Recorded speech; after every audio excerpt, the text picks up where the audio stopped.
This video demonstrates how to unpack the Xerox B225 Multifunction Printer. Using a utility knife, cut the tape on the right, top, and left sides of the box. Remove the foam packing from the top of the printer. Unwrap the printer and remove the plastic bag that contains the product safety guide and software CD. Lift the printer out of the plastic bag.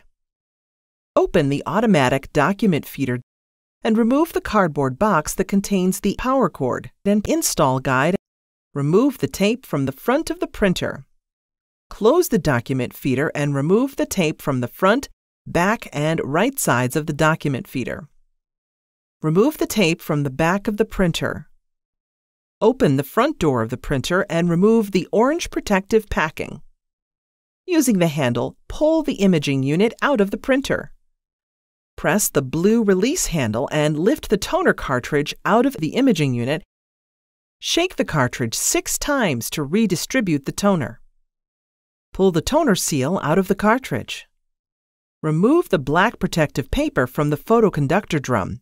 Remember, do not touch the drum. Insert the toner cartridge into the imaging unit and push down until the cartridge is seated. Insert the imaging unit into the printer and close the door.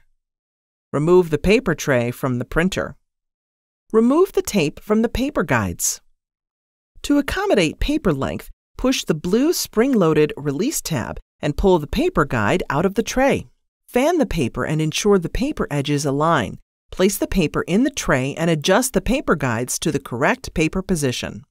Insert the paper tray into the printer and close the tray. Connect the power cord to the back of the printer. Then, plug the power cord into a properly grounded electrical outlet. The unpacking of the B225 MFP is complete. The Xerox B225 Multifunction Printer Power On and Wi-Fi setup video shows how to power on the B225 MFP and set up Wi-Fi.